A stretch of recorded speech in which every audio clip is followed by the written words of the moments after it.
Hello ಕರ್ನಾಟಕದ ಜನತೆ, welcome back to updates Kannada 360 channel. So 8ನೇ ಕಂತಿನ ಪಡ್ಕೊಂಡು 9ನೇ ಕಂತಿನಗೋಸ್ಕರ ಕಾಯ್ತಿದ್ರ. ಸೊ ಅಂಥವ್ರಿಗೆಲ್ಲ ಲಕ್ಷ್ಮೀ ಹೆಬ್ಬಾಳ್ಕರ್ ಅವರೊಂದು ಸಿಹಿ ಸುದ್ದಿನ ನೀಡಿದ್ದಾರೆ. ಇದೊಂಥರ ಒಂದು ಎಕ್ಸ್ಕ್ಲೂಸಿವ್ ನ್ಯೂಸೇ ಇರ್ಬೋದು. ಯಾಕಂದರೆ 8ನೇ ಕಂತಿನ ಈಗ ರೀಸೆಂಟ್ ತಾನೇ ಬಿಡುಗಡೆ ಮಾಡಿದರು. ಆದರೆ 9ನೇ ಕಂತಿನ ಹಣನೂ ಕೂಡ ಈಗ ಆಲ್ರೆಡಿ ರಿಲೀಸ್ ಮಾಡಿದ್ದಾರೆ. ಸೊ ಇದ್ರ ಬಗ್ಗೆ ಎಲ್ಲ ಡೀಟೇಲ್ ಆಗಿ ತಿಳಿಸ್ಕೊಡ್ತೀನಿ. ಮತ್ತು 9ನೇ ಕಂತು ಯಾವ ಯಾವ ಜಿಲ್ಲೆಗೆ ಬಿಡುಗಡೆ ಆಗಿದೆ ಅಂತಲೂ ತಿಳಿಸ್ಕೊಡ್ತೀನಿ. ಒಟ್ಟಾರೆ 14 ಜಿಲ್ಲೆಗೆ 9ನೇ ಕಂತಿನ ಹಣನ ಬಿಡುಗಡೆ ಮಾಡಿದ್ದಾರೆ. ಸೊ ಏನು ಸರ್ಕಾರದ ಒಂದು ಇಂಟೆನ್ಷನ್ ಇತ್ತಲ್ಲ, 9ನೇ ಕಂತನ್ನು ಆ್ಯಕ್ಚುಲಿ 26ನೇ ತಾರೀಕಿಂತ ಮುಂಚೆನೇ ಇಷ್ಟು ಜಿಲ್ಲೆಗಳಿಗೆ ಬಿಡುಗಡೆ ಮಾಡಿದ್ದಾರೆ. ಯಾಕಂದರೆ ಜಾಸ್ತಿ ಓಟ್ ಹಾಕಲಿ, ಮಹಿಳೆಯರೆಲ್ಲ ಕಾಂಗ್ರೆಸ್ಗೆ ಓಟ್ ಹಾಕಲಿ ಅಂದ್ಬಿಟ್ಟು ಇಷ್ಟು ಜಿಲ್ಲೆಗಳಿಗೆ 9ನೇ ಕಂತಿನ ಹಣನ ಬಿಡುಗಡೆ ಮಾಡಿದ್ದಾರೆ. ಯಾವ್ಯಾವ ಜಿಲ್ಲೆ ಅಂತೆಲ್ಲ ಡೀಟೇಲ್ ಆಗಿ ತಿಳಿಸ್ಕೊಡ್ತೀನಿ. ಸೊ ನೀವು ಕೂಡ 9ನೇ ಕಂತಿನ ಹಣ ಪಡ್ಕೋಬೇಕಂದ್ರೆ ಯಾವ್ಯಾವೆಲ್ಲ ತಪ್ಪು ಮಾಡಬಾರ್ದು ಅಂತ ಈ ವಿಡಿಯೋದಲ್ಲಿ ಡೀಟೇಲ್ ಆಗಿ ತಿಳಿಸ್ಕೊಡ್ತೀನಿ. ಸೊ ಬನ್ನಿ, ವಿಡಿಯೋನ ಸ್ಟಾರ್ಟ್ ಮಾಡೋಕ್ಕಿಂತ ಮುಂಚೆ ನೀವೇನಾದರೂ ನಮ್ಮ ಚಾನಲ್ಗೆ ಸಬ್ಸ್ಕ್ರೈಬ್ ಮಾಡ್ಕೊಂಡಿಲ್ಲ ಅಂದರೆ ದಯವಿಟ್ಟು ಚಾನಲ್ಗೆ ಸಬ್ಸ್ಕ್ರೈಬ್ನ ಮಾಡಿಕೊಂಡು ವಿಡಿಯೋನ ಆದಷ್ಟು ಜನಗಳಿಗೆ ಶೇರ್ ಮಾಡಿ, ಅವ್ರಿಗೂ ಇನ್ಫಾರ್ಮೇಷನ್ ಗೊತ್ತಾಗಲಿ. ಮತ್ತು ನೀವು ಒಂದು ಕೂಡ ಲೈಕಿಂದ ನಿಮಗೆ ನೆಕ್ಸ್ಟ್ ಇದೇ ಥರ ಹೆಚ್ಚು ಮಾಹಿತಿನ ನಮ್ಮ ಚಾನಲ್ಗೆ ಅಪ್ಲೋಡ್ ಮಾಡ್ತೀವಿ. ಹಾಗೆ ಚಾನಲ್ಗೆ ಸಪೋರ್ಟ್ ಮಾಡಿ ಅಂತ ಕೇಳ್ತಾ ವಿಡಿಯೋಗೆ ಲೈಕ್ ಕೊಟ್ಬಿಟ್ಟು ವಿಡಿಯೋನ ನೋಡಿ. ಏನು ಸರ್ಕಾರ ತಿಳಿಸಿದಂಗೆ 8ನೇ ಕಂತಿನ ಹಣನೂ ಕೂಡ 7ನೇ ಕಂತಿನ ಜೊತೆಗೇ ರಿಲೀಸ್ ಮಾಡಿದ್ರು. ಬರೋಬ್ಬರಿ ಇವಾಗ ಸಾಕಷ್ಟು 70% ಮಹಿಳೆಯರಿಗೆ 8ನೇ ಕಂತಿನ ಹಣ ಜಮಾ ಆಗಿದೆ. ಸೊ ಇದ್ರ ಹಿನ್ನೆಲೆಯಲ್ಲೇ 9ನೇ ಕಂತಿನ ಹಣನೂ ಸರ್ಕಾರ ಈ 14 ಜಿಲ್ಲೆಗೆ ರಿಲೀಸ್ ಮಾಡಿದ್ದಾರೆ.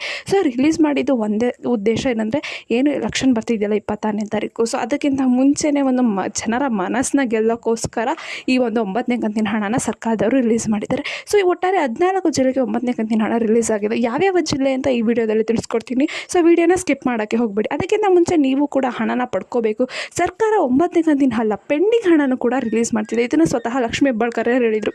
ಸೊ ನೀವಿಷ್ಟು ಚೇಂಜಸ್ನ ಮಾಡಿಕೊಂಡ್ರೆ ನಿಮಗೂ ಪೆಂಡಿಂಗ್ ಹಣ ಸಿಗುತ್ತೆ. ಸೊ ಏನೇನು ಚೇಂಜಸ್ ಅಂದರೆ, ಒಂದು KYC ಮಾಡ್ಕೊಳೋದು, NPCI ಮ್ಯಾಪಿಂಗ್ ಮಾಡ್ಕೊಳೋದು, ಮತ್ತು ಹಳೆಯ ಆಧಾರ್ ಕಾರ್ಡ್ ಇದ್ದರೆ 10 ವರ್ಷ ಹಳೆಯ ಆಧಾರ್ ಕಾರ್ಡ್ ಇದ್ದರೆ ಅಪ್ಡೇಟ್ನ ಮಾಡಿಸ್ಕೊಳೋದು, ಈ ಬ್ಯಾಂಕ್ ಅಕೌಂಟ್ಗೆ ಬರ್ತಿರುವ ಆ್ಯಕ್ಟಿವ್ ಇಲ್ವಾ, ಸಮಸ್ಯೆ ಇದೆಯಾ, ಬೇರೆ ಬ್ಯಾಂಕ್ ಅಕೌಂಟ್ನೇ ತೆಗೀರಿ. ಇದೇ ಒಂದು ಉದಾಹರಣೆ ಅಂದರೆ, ಮೈಸೂರಿನ ಮಹಿಳೆಯರು ಯೂನಿಯನ್ ಬ್ಯಾಂಕಲ್ಲಿ ಬ್ಯಾಂಕ್ ಅಕೌಂಟ್ನ ತೆಗೆದ ಮೇಲೆ 3 ದಿನದ ಅಂತರದಲ್ಲಿ 3 ಕಂತಿನ ಹಣ ಅವರಿಗೆ ಜಮಾ ಆಗಿದೆ. ಸೊ ಈ ಎಕ್ಸಾಂಪಲ್ ಕೊಟ್ಟೆ ಲಕ್ಷ್ಮೀ ಹೆಬ್ಬಾಳ್ಕರ್ ಅವರು ಹೇಳಿದರು. ನಿಮಗೂ ಸಮಸ್ಯೆ ಇದೆಯಾ, ಪರಿಹರಿಸ್ಕೊಳ್ಳಿ, ಪೆಂಡಿಂಗ್ ಹಣನ ಪಡ್ಕೊಳ್ಳಿ. ಯಾರು ವಂಚಿತರಾಗಬಾರ್ದು. ಸರ್ಕಾರದ ಮೇನ್ ಉದ್ದೇಶ ಏನಪ್ಪ ಅಂದರೆ, ಯಾರು ವಂಚಿತರಾಗಬಾರ್ದು ಗೃಹಲಕ್ಷ್ಮಿ ಯೋಜನೆಯಿಂದ. ಸೊ ಇನ್ನು 9ನೇ ಕಂತಿನ ವಿಚಾರಕ್ಕೆ ಬರೋದಾದರೆ, 9ನೇ ಕಂತಿನ ಹಣನ 14 ಜಿಲ್ಲೆಗೆ ಬಿಡುಗಡೆ ಮಾಡಿದ್ದಾರೆ. ಏನು ಈ ಲೋಕಸಭಾ ಎಲೆಕ್ಷನ್ 2 ಹಂತದಲ್ಲಿ ನಡೆಯುತ್ತೆ. ಸೊ ಏಪ್ರಿಲ್ 26 9ನೇ ಕಂತಿನ ಹಣನೂ ಸರ್ಕಾರದವರು ಬಿಡುಗಡೆ ಮಾಡಿದ್ದಾರೆ. ಸೊ ಈ ಹಂತದಲ್ಲಿ 14 ಜಿಲ್ಲೆಗೆ ಹಣ ಹಾಕ್ತಿದ್ದಾರೆ. ಯಾವ್ಯಾವ ಜಿಲ್ಲೆಗಳು ಅಂದರೆ, ಸೊ ಒಂದು ಉಡುಪಿ, ಚಿಕ್ಕಮಗಳೂರು, ಹಾಸನ, ದಕ್ಷಿಣ ಕನ್ನಡ, ಚಿತ್ರದುರ್ಗ, ತುಮಕೂರು, ಮಂಡ್ಯ, ಮೈಸೂರು, ಚಾಮರಾಜನಗರ, ಬೆಂಗಳೂರು ಗ್ರಾಮಾಂತರ, ಮತ್ತು ಬೆಂಗಳೂರು ನಗರ, ಚಿಕ್ಕಬಳ್ಳಾಪುರ, ಕೋಲಾರ. ಸೊ ಇಷ್ಟು ಜಿಲ್ಲೆಗೆ 9ನೇ ಕಂತಿನ ಹಣ ಬಿಡುಗಡೆ ಆಗಿದೆ. ಸೊ 9ನೇ ಕಂತಿನ ಹಣನ ಇವತ್ತು ಬಿಡುಗಡೆ ಮಾಡಿದ್ದಾರೆ.